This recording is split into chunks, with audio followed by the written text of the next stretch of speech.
इस वीडियो में हम काशी विद्यापीठ यूनिवर्सिटी बीएससी फोर्थ सेमेस्टर 2023 के पेपर को सॉल्व करने जा रहे हैं। इस वीडियो में हम इस पेपर का एक पार्ट सॉल्व करेंगे जो कि डिपेंड करेगा सेकंड ऑर्डर डिफरेंशियल इक्वेशन और बेसेल्स एंड लीजेंड्रे फंक्शन। इसके बाद नेक्स्ट वीडियो में हम दूसरे टॉपिक को कवर करेंगे।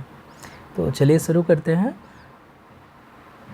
इस वीडियो के फर्स्ट क्वेश्चन को कंसीडर करते हैं। यहाँ पर एक कंडीशन दिया हुआ है कि 2 + 2px + qx² = 0, then a solution of differential equation this is. तो यहाँ पर ऑलरेडी हमें कंडीशन दिया हुआ है। इस कंडीशन की हेल्प से हमें चेक करना है कि इनमें से कौन सा इस डिफरेंशियल इक्वेशन को सेटिस्फाई कर रहा है। तो अगर हम यहाँ पर देखें कि यहाँ पर जो कांस्टेंट टर्म है वो 2 आ रहा है इस कंडीशन में, और अगर हम यहाँ पर e⁻x रखेंगे इस डिफरेंशियल इक्वेशन में तो कांस्टेंट टर्म हमारा 1 आएगा। अगर यहाँ पर रखेंगे e⁻2x रखेंगे तो हम इस डिफरेंशियल इक्वेशन में तो हमारा कांस्टेंट टर्म 4 आएगा। x अगर सब्स्टिट्यूट करेंगे तो भी कांस्टेंट टर्म उस केस में 0 आ जाएगा। x² सब्स्टिट्यूट करेंगे तो हमारा कांस्टेंट टर्म 2 आएगा। तो इनिशियल जो हमारा गेस है वो ये हो सकता है कि x² में भी इसका एक सोल्यूशन हो सकता है। कन्फर्मेशन करने के लिए हम इसको सब्स्टिट्यूट करेंगे। तो x² अगर हम इस डिफरेंशियल इक्वेशन में सब्स्टिट्यूट करें तो सेकेंड टाइम डिफरेंशिएट करेंगे तो ये हो जाएगा first 2x and again differentiate करेंगे तो 2 आएगा, प्लस p इंटू 2x आएगा और प्लस q इंटू y यानी कि x² आ जाएगा। और यही वैल्यू तो दी हुई है कि 2 + p times 2x plus q times x² = 0। ये कंडीशन ऑलरेडी दी हुई है। मीन्स कि जो y = x² है इस डिफरेंशियल इक्वेशन को सेटिस्फाई कर रहा है, क्योंकि ये कंडीशन तो ऑलरेडी दी है कि ये वैल्यू ऑलवेज 0 है। तो इसकी हेल्प से हम कंफर्म कर सकते हैं कि जो फोर्थ ऑप्शन है y = x² इस डिफरेंशियल इक्वेशन का एक सोल्यूशन है। नेक्स्ट प्रॉब्लम में देखें तो यहाँ पर कह रहा है कि if y = ex is solution of the differential equation this. तो क्या कंडीशन सेटिस्फाई करना चाहिए? तो ऑब्वियसली हम सब्स्टिट्यूट करेंगे, यहाँ पर सेकेंड टाइम डिफरेंशिएट करेंगे y = e⁻x को तो e⁻x ही आएगा चाहे जितनी बार ही डिफरेंशिएट करें, और प्लस p टाइम्स e⁻x और प्लस q टाइम्स e⁻x = 0। क्योंकि ये सोल्यूशन दिया है तो सेटिस्फाई करेगा, और e⁻x कॉमन है तो ये हो जाएगा 1 + p + q = 0। और चूँकि e⁻x ये कभी भी 0 नहीं हो सकता है तो ये इम्प्लाई करेगा कि 1 + p + q = 0 हो जाए। तो हमारा ऑप्शन नंबर फर्स्ट करेक्ट होगा। नेक्स्ट प्रॉब्लम को देखते हैं। तो इस प्रॉब्लम में कह रहा है which of the following function is the part of complementary function of the solution of differential equation given by this. तो यहाँ पर कॉम्प्लीमेंट्री फंक्शन को सेटिस्फाई करने वाला हमें सोल्यूशन ढूंढना है, यानी जो इस डिफरेंशियल इक्वेशन का होमोजीनियस पार्ट है उसके करस्पॉन्डिंग जो सोल्यूशन है उसको हमें फाइंड आउट करना है। तो होमोजीनियस पार्ट कब होगा? जब ये राइट हैंड साइड ये जो दिया हुआ है ये 0 के बराबर हो, यानी कि राइट हैंड साइड अगर ये हम 0 के बराबर मान लें तो ये जो आएगा डिफरेंशियल इक्वेशन इसके करस्पॉन्डिंग जो सोल्यूशन होगा वो कॉम्प्लीमेंट्री फंक्शन का पार्ट होगा या कॉम्प्लीमेंट्री फंक्शन होगा। तो इसमें से चेक करते हैं कि कौन सा इस डिफरेंशियल इक्वेशन को सेटिस्फाई कर सकता है। जो इस होमोजीनियस पार्ट को सेटिस्फाई करेगा वही कॉम्प्लीमेंट्री फंक्शन हो जाएगा या पार्ट ऑफ कॉम्प्लीमेंट्री फंक्शन हो जाएगा। Actually part of complementary function होगा क्योंकि ये सेकेंड ऑर्डर है, और सेकेंड ऑर्डर होने की वजह से इसके कॉम्प्लीमेंट्री फंक्शन में 2 पार्ट आएंगे। एक यहाँ पर सिंपल सा टाइपो है, यहाँ फर्स्ट टर्म जो है वो d2y और dx2 है। अब एक एक करके चेक करिए। जब हम y = e⁻2x चेक करेंगे, सब्स्टिट्यूट करेंगे इस डिफरेंशियल होमोजीनियस पार्ट में, तो देखेंगे कि ये सेटिस्फाई करेगा। कैसे? ये हो जाएगा y = e⁻x सब्स्टिट्यूट करेंगे तो हमें मिलेगा यहाँ से x + 2 तो रहेगा ही, और 2 बार डिफरेंशिएट करेंगे तो ये हो जाएगा 4 टाइम्स e⁻2x। e⁻2x हम यहाँ पर मेंशन नहीं कर रहे हैं, उसे हम बाहर कॉमन ले लेंगे 2x + 5, और 1 टाइम डिफ्रेंशिएट करेंगे तो 2 आएगा, और प्लस 2 टाइम्स सभी में कॉमन है e to the power 2x, और ये value e to the power 2x 0 नहीं है, या e to the power 2x common है, और ये जो ब्रैकेट के अंदर है वैल्यू लिखी है वो 0 है, तो ये हो जाएगा 0 into E to the power 2x यानी 0 हो जाएगा। तो y equal to 2x actually इस डिफरेंशियल इक्वेशन के होमोजीनियस पार्ट को सेटिस्फाई कर रहा है, इसलिए ये कॉम्प्लीमेंट्री फंक्शन का एक पार्ट हो जाएगा। तो ऑप्शन 3 यहाँ पर करेक्ट होगा। नेक्स्ट प्रॉब्लम को देखते हैं। तो इस प्रॉब्लम में भी कह रहा है कि which of the following function is a part of complementary function of the solution of differential equation given by this. Okay, तो यहाँ पर भी हमें पार्ट ऑफ कॉम्प्लीमेंट्री फंक्शन निकालना है, तो इसके लिए अगेन फिर से हमें ज़रूरत पड़ेगी सिर्फ होमोजीनियस पार्ट की। जो होमोजीनियस पार्ट के करस्पॉन्डिंग जो सोल्यूशन रहेगा दिस इक्वल टू 0 के करस्पॉन्डिंग जो सोल्यूशन रहेगा वही एक्चुअली कॉम्प्लीमेंट्री फंक्शन का पार्ट हो जाएगा। तो यहाँ पर अगर देखें हम y इक्वल टू एक्स देखें तो ये इस होमोजीनियस पार्ट को सेटिस्फाई करता है। कैसे, अगर y इक्वल टू एक्स है तो सेकेंड डेरिवेटिव इसका 0 हो जाएगा, तो ये टर्म पूरा 0 हो जाएगा, और यहाँ से dy बाई डी एक्स की वैल्यू 1 हो जाएगी, तो यहाँ से आएगा minus x square minus 2x। अब y की वैल्यू अगर x सब्स्टिट्यूट करेंगे तो ये हो जाएगा एक्स स्क्वायर प्लस 2x, तो ये प्लस और माइनस का रहेगा तो दोनों कैंसिल आउट हो जाएंगे और मिल जाएगा हमें 0। तो y इक्वल टू एक्स इस डिफरेंशियल इक्वेशन के होमोजीनियस पार्ट को सेटिस्फाई कर रहा है, therefore y equal to x is a part of complementary function. Option 2 यहाँ पर करेक्ट हो जाएगा। नेक्स्ट क्वेश्चन को हम देखते हैं। यहाँ पर दिया है y equal to x cube is solution of this differential equation, then its complete solution is given bye.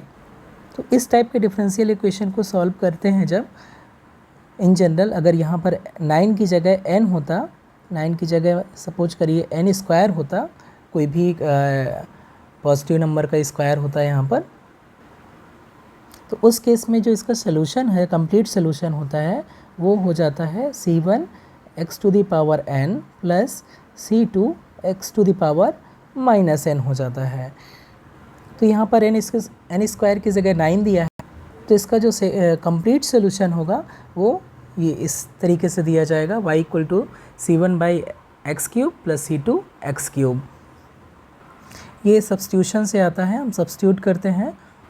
अगर हम सब्स्टिट्यूट करें x equal to e to the power z और z इक्वल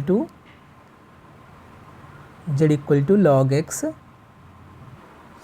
तो ये डिफरेंशियल इक्वेशन जो दिया है वो कन्वर्ट हो जाएगा इसमें d माइनस 1 प्लस d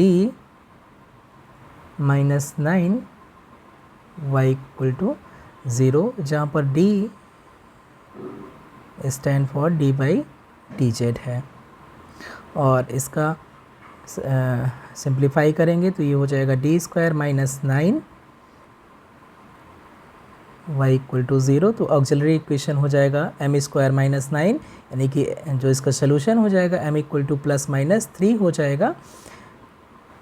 तो z के टर्म में इसका सोल्यूशन हो जाएगा y equal to c1 e to the power 3z और plus c2 e to the power minus 3z, और जैसे ही e to the power z को रिप्लेस करेंगे x से, तो जो हमारा सोल्यूशन है वो 4th आ जाएगा। नेक्स्ट प्रॉब्लम देखते हैं। तो इस प्रॉब्लम में हमें डिफरेंशियल इक्वेशन दिया है, उसका नॉर्मल फॉर्म, इस डिफरेंशियल इक्वेशन का नॉर्मल फॉर्म फाइंड आउट करना है। तो नॉर्मल फॉर्म जब निकालते हैं तो उसके लिए फार्मूला हमें ज़रूरत पड़ती है। यहाँ पर जो p की वैल्यू दिया है कंपेयर करेंगे स्टैंडर्ड फॉर्म से, तो -2 tan x दिया हुआ है, और q की वैल्यू दिया हुआ है, q की वैल्यू दिया है 5, और r की वैल्यू दिया हुआ है e to the power x sec x, e to the power x into sec x दिया हुआ है। तो इसका जो नॉर्मल फॉर्म होता है वो होता है, इस फार्मूले से दिया जाता है नॉर्मल फॉर्म। डिफरेंशियल इक्वेशन हो जाएगा b के टर्म में d2v और dx2 plus capital X times v equal to capital Y।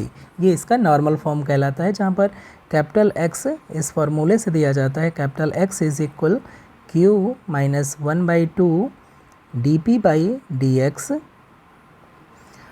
Minus 1/4 P square. और जब हम इसकी वैल्यू कैलकुलेट करेंगे तो ये एक्चुअली 6 के बराबर आ जाएगी। यहाँ पर p दिया है, q दिया है, तो इसकी वैल्यू यहाँ से हम सब्स्टिट्यूट करेंगे और सिंपलीफाई करेंगे तो सिंपली ये 6 आ जाएगा। और y के लिए फॉर्मूला होता है r e⁻² 1/2 integral of p dx। तो जैसे ही यहाँ पर सब्स्टिट्यूट करके वैल्यू कैलकुलेट करेंगे तो ये वैल्यू आ जाएगा e⁻x। तो जो हमारा रिक्वायर्ड नॉर्मल फॉर्म हो जाएगा d2v और dx2 plus 6 time v equal to e⁻x, यानी कि ऑप्शन नंबर फर्स्ट करेक्ट हो जाएगा। अगेन नेक्स्ट क्वेश्चन को देखते हैं। तो ये भी इस टाइप का डिफरेंशियल इक्वेशन दिया हुआ है, x² d2y और dx2 और प्लस x dy/dx और minus n² y equal to 0 type का दिया हुआ है। तो अभी हमने डिस्कस किया कि इस टाइप का जो डिफरेंशियल इक्वेशन होता है उसको हम रिड्यूस कर सकते हैं लीनियर में, और उसका जो कंप्लीट सोल्यूशन हो जाएगा वो हो जाएगा y इक्वल टू c1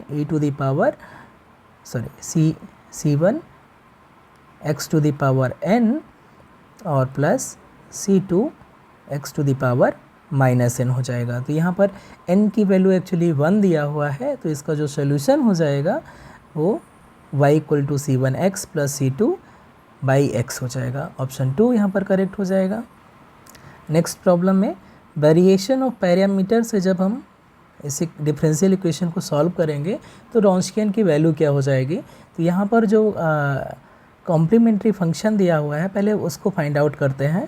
तो यहाँ पर जो डिफरेंशियल इक्वेशन है d² + 1 y equal to sec x हो जाएगा, sec x। और इसलिए इसका जो ऑक्सिलरी इक्वेशन है m² + 1 इक्वल टू 0, यानी कि m बराबर ± i हो जाएगा। तो इसका जो कॉम्प्लीमेंट्री फंक्शन है वो u equal to sin x ले सकते हैं और b equal to cos x ले सकते हैं। तो जो रॉन्स्कियन है, रॉन्स्कियन का जो डेफिनेशन है u डैश v डैश होता है। या यहाँ पर हम ले सकते हैं u को cos x ले लें और b को sin x ले लें, तो ये हो जाएगा ub और u डैश v डैश। तो जब वैल्यू सब्स्टिट्यूट करेंगे तो ये हो जाएगा cos x, v की value sin x, cos x को डिफ्रेंशिएट करेंगे तो माइनस sin x और sin x को डिफ्रेंशिएट करेंगे तो cos x, और इस डिटर्मिनेंट की वैल्यू निकालेंगे तो cos square plus sin square x हो जाएगा और इसकी वैल्यू 1 हो जाएगी। तो ऑप्शन नंबर फर्स्ट हमारा यहाँ पर करेक्ट हो जाएगा। नेक्स्ट प्रॉब्लम को देखते हैं। ये जस्ट डिफरेंशियल इक्वेशन दिया हुआ है और ये डेफिनेशन पर बेस्ड क्वेश्चन है। If in the differential equation of this type p not a is not equal to 0 then x equal to a is called just ordinary point. ये ordinary point की definition है कि अगर जो maximum अगर second order differential equation दिया हुआ है तो सेकेंड ऑर्डर डिफरेंशियल इक्वेशन का कोफिशिएंट जिस पॉइंट पर 0 नहीं होगा वो पॉइंट ऑर्डिनरी पॉइंट कहलाएगा। तो ऑप्शन फर्स्ट यहाँ पर करेक्ट होगा। नेक्स्ट यहाँ पर डिफरेंशियल इक्वेशन दिया हुआ है और उससे पूछ रहा है ये कौन सा डिफरेंशियल इक्वेशन है। तो ये स्टैंडर्ड फॉर्म है डिफरेंशियल इक्वेशन जिसको हम बोलते हैं Legendre type differential equation. Legendre differential equation है। तो दो टाइप के डिफरेंशियल इक्वेशन इम्पॉर्टेंट है जिसका हमें सीरीज सोल्यूशन की हेल्प से सोल्यूशन मिलता है। एक लीजेंड्रे डिफरेंशियल इक्वेशन और दूसरा बेसेल्स डिफरेंशियल इक्वेशन। तो ये जो इक्वेशन दिया हुआ है the equation differential equation this is actually Bessel equation. जो जनरल इक्वेशन है nth ऑर्डर का बेसल इक्वेशन, वहाँ पर x² माइनस n स्क्वायर हो जाता है। तो उस केस में हम इसको बेसेल्स इक्वेशन ऑफ n ऑर्डर बोलते हैं। तो यहाँ पर n की जगह 1 है तो इसका ऑर्डर एक्चुअली 1 हो जाएगा। तो ऑप्शन नंबर 4 करेक्ट हो जाएगा। नेक्स्ट प्रॉब्लम देखते हैं। तो इस प्रॉब्लम में दिया हुआ है कि n is odd, then Pn 0 की वैल्यू क्या होगी। तो n अगर ऑड दिया हुआ हो तो उस केस में जो Pn 0 है, Pn एक्चुअली रिप्रेजेंट करता है लेजेंड्रे पॉलिनोमियल को, जो कि लेजेंड्रे डिफरेंशियल इक्वेशन का सोल्यूशन होता है। n अगर ऑड है तो Legendre polynomial odd degree polynomial होता है, ऑड फंक्शन होता है। और अगर n इवन है तो इवन डिग्री का इवन फंक्शन होता है। इवन फंक्शन होना अलग बात है, इवन डिग्री का फंक्शन होना अलग बात है। तो यहाँ पर n अगर इनफैक्ट हमारे पास रिज़ल्ट है कि अगर लेजेंड्रे पॉलिनोमियल है तो Pn minus x equal to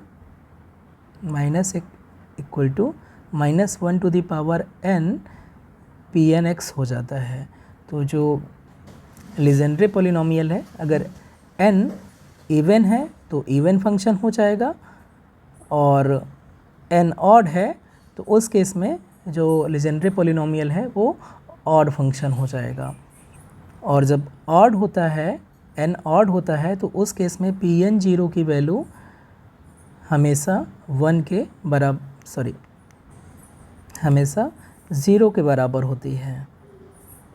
option number यहाँ पर फर्स्ट करेक्ट हो जाएगा। और लेजेंड्रे पॉलिनोमियल की वैल्यू n कोई भी वैल्यू हो, n की किसी भी वैल्यू के लिए लेजेंड्रे पॉलिनोमियल Pn एट 1 पर वैल्यू ऑलवेज ये 1 होती है।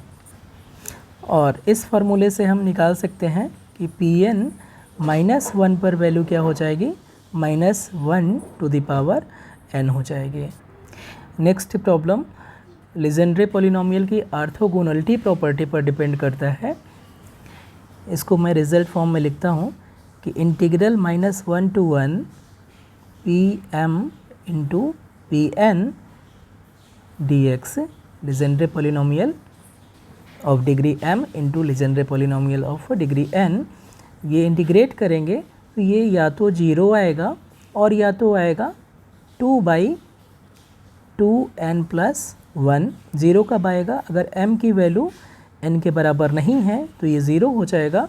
यानी कि दो different type of Legendre polynomial को इंटीग्रेट करेंगे अगर -1 to 1 के बीच में, तो हमेशा प्रोडक्ट का जो इंटीग्रेशन होगा वो 0 आएगा।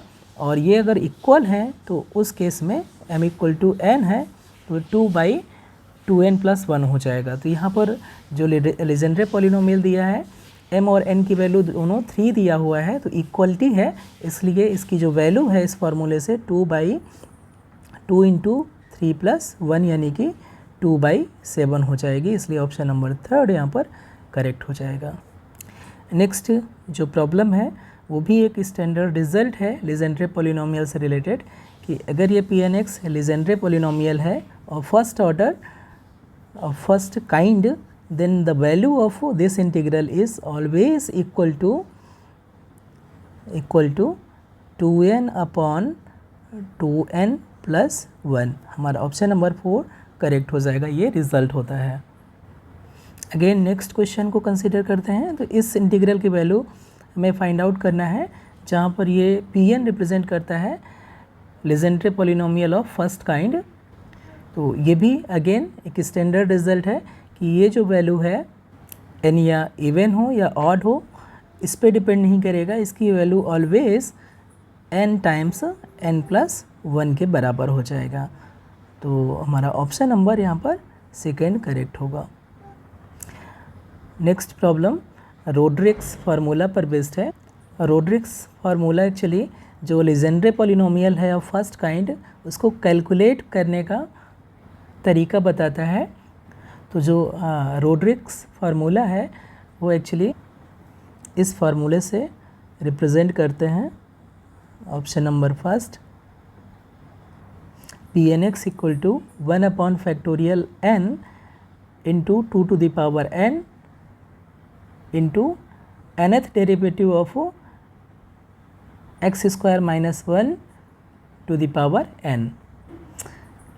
तो ये रोड्रिक फार्मूला है। अगर हम थर्ड को देखें तो थर्ड भी एग्जैक्टली यही ऑप्शन दिया हुआ है, इसलिए ऑप्शन नंबर जो थर्ड है वो भी एक्चुअली करेक्ट हो जाएगा।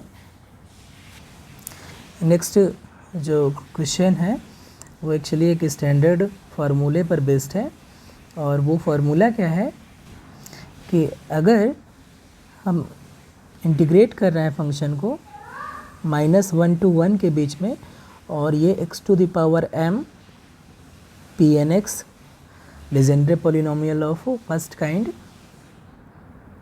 dx है, तो ये ज़ीरो हो जाएगा अगर m की वैल्यू लेस दैन n है और mn दोनों क्या हैं, इंटीज़र हैं, बिलोंग कर रहे हैं, m और n दोनों पॉजिटिव इंटीज़र हैं, बिलोंग कर रहे हैं set of natural number n में।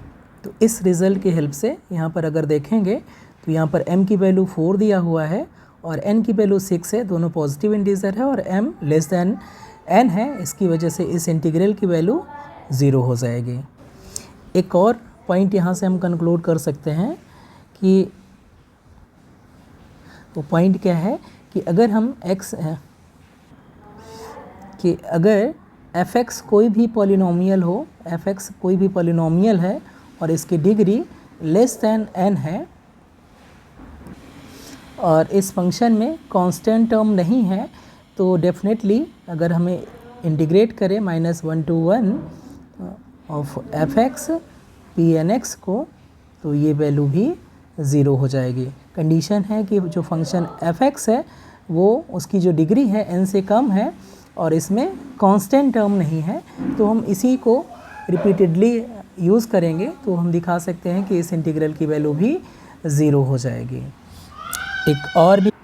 एक और भी इम्पॉर्टेंट रिज़ल्ट है लेजेंडरे पॉलिनोमियल पर बेस्ड कि अगर हम कोई भी लेजेंडरे पॉलिनोमियल ऑफ फर्स्ट काइंड को इंटीग्रेट करते हैं -1 to 1 pnx करते हैं, तो ये वैल्यू ऑलवेज क्या हो जाएगी, 0 हो जाएगी अगर n 0 के बराबर नहीं है। और n अगर 0 के बराबर है तो p0x की जो वैल्यू होती है वो ऑलवेज कांस्टेंट होती है, 1 होती है, इसलिए इंटीग्रेट करेंगे -1 to 1 के बीच में p0x को, तो ये वैल्यू ऑलवेज क्या हो जाएगी, जस्ट इंटीग्रेट करेंगे तो वैल्यू आ जाएगी 2। तो यहाँ पर जो नेक्स्ट प्रॉब्लम दिया हुआ है, यहाँ पर अगर हम तीन फर्स्ट काइंड के जो लेजेंडरे पॉलिनोमियल है इसको हम 3 पार्ट में इंटीग्रल में चेंज कर लें, तो जो ये p1x है और p2x के करस्पॉन्डिंग जो इंटीग्रल है वो इस फार्मूले से 0 हो जाएगा, और जब p0 को इंटीग्रेट करेंगे तो ये वैल्यू 2 हो जाएगी, क्योंकि p0x की वैल्यू 1 होती है, कांस्टेंट वैल्यू होती है, इसकी वजह से ये 1 हो जाएगा और इंटीग्रेट करेंगे तो 2 आ जाएगा। तो इन तीनों का सम का जब हम इंटीग्रेट करेंगे -1 to 1 के बीच में, तो ये वैल्यू 2 आ जाएगी। ऑप्शन नंबर 2 यहाँ पर करेक्ट हो जाएगा। नेक्स्ट क्वेश्चन बेसेल्स फंक्शन से रिलेटेड है। बेसेल फंक्शन को jnx से रिप्रेजेंट करते हैं। तो jnx कह रहा है कि jnx बेसेल फंक्शन है और first kind, then the value of j minus half, तो जो value of j minus half x होती है √2π/2/πx cos x के बराबर होती है। ये ऑप्शन नंबर 2 करेक्ट हो जाएगा। और यहीं पर मैं एक और फार्मूला मेंशन कर रहा हूँ कि g हाफ की वैल्यू जब होती है, g हाफ x की वैल्यू ये एक्चुअली हो जाती है √2/πx सेम रहेगा और इनटू साइन x के बराबर हो जाती है। तो अगर ये माइनस हाफ की जगह अगर हाफ रहता तो हमारा ऑप्शन नंबर फर्स्ट करेक्ट हो जाता। नेक्स्ट जो प्रॉब्लम है वो रिकरेंस फार्मूला पर बेस्ड है। बेसेल फंक्शन के लिए एक रिकरेंस फार्मूला होता है, कई होते हैं, लेकिन जो ये 31st क्वेश्चन को सॉल्व करने में हेल्प करेगा वो फार्मूला मैं रिकरेंस फार्मूला मेंशन कर रहा हूँ। ये होता है d/dx of x to the power -n jn is equal minus of x to the power -n jn + 1 होता है। तो अगर यहाँ पर हम n = 0 सब्स्टिट्यूट कर दें, n = 0 सब्स्टिट्यूट कर दें तो इस फार्मूले में हमें मिल जाएगा d/dx of j0, x to the power 0 करेंगे तो 1 आ जाएगा और राइट साइड में भी minus x to the power 0 ये भी 1 हो जाएगा। तो ये कितना हो जाएगा, n इक्वल टू 0 सब्सटीट्यूट करेंगे J1 हो जाएगा। तो इम्प्लाई करेगा कि जो J0 डैश है वो एक्चुअली माइनस J ऑफ 1 के बराबर है। तो ऑप्शन नंबर 2 यहाँ पर करेक्ट होगा। नेक्स्ट प्रॉब्लम में कह रहा है कि which of the following is incorrect. हमें इनकरेक्ट रिकरेंस फार्मूला को फाइंड आउट करना है। तो अभी मैंने इस रिकरेंस फार्मूला को मेंशन किया है। तो ऑप्शन 4 में ये लिखा हुआ है। तो ये ऑप्शन एक्चुअली फॉल्स नहीं हो सकता, ये एक्चुअली ट्रू है। ये फर्स्ट ऑप्शन भी करेक्ट है, ये भी एक रिकरेंस ऑफ फार्मूला होता है, ये भी ट्रू है। हमें सिर्फ वो ऑप्शन ढूंढना है जो इनकरेक्ट है। और एक्चुअली यहाँ पर जो ये अंडर रूट एन दिया है, ये अंडर रूट एन नहीं है, ये एक्चुअली जे एन था जिसको टाइपो कर दिया गया है। जो पेपर टाइप करते हैं उनको आइडिया नहीं रहता है कि ये जे एन लिखा हुआ है या स्क्वायर रूट एन लिखा हुआ है। तो ये जे एन को स्क्वायर रूट एन कर दिए हैं। तो अगर इस पॉइंट को अगर ध्यान में रखें तो ये एक्चुअली ये भी जो रिकरेंस फार्मूला है ये करेक्ट है। जो ऑप्शन नंबर 3 में दिया हुआ है ये रिकरेंस फार्मूला एक्चुअली इनकरेक्ट है। ये करेक्ट जो रिकरेंस फार्मूला होता है ये होता है 2 टाइम्स जे डैश एन होता है। अगर यहाँ पर 2 से मल्टीप्लाई होता है लेफ्ट साइड में तो ये करेक्ट हो जाता है, लेकिन यहाँ पर 2 नहीं है, इसलिए जो थर्ड ऑप्शन है, थर्ड रिकरेंस फार्मूला, वो इनकरेक्ट हो जाएगा।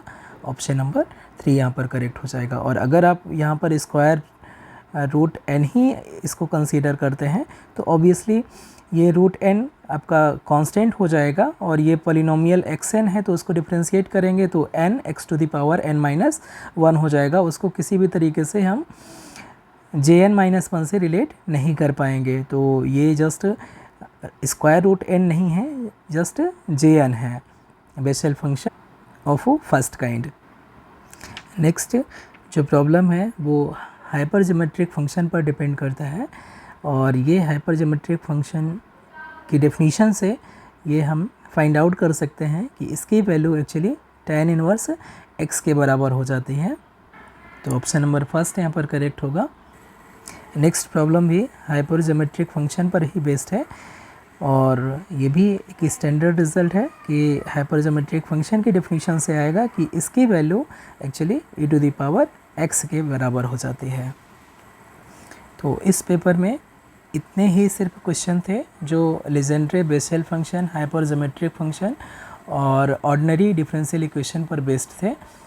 उन सभी प्रॉब्लम का सॉल्यूशन मैंने यहाँ पर मेंशन कर दिया है रिज़ल्ट या ट्रिक की हेल्प से। अगले वीडियो में हम इसी पेपर का क्वेश्चन अटेम्प्ट करेंगे जो पार्शियल डिफरेंशियल इक्वेशन पर बेस्ड होंगे। उम्मीद है ये वीडियो आपको एग्ज़ाम की प्रिपरेशन में हेल्प करेगा। Please like, comment and share the video. Thank you so much.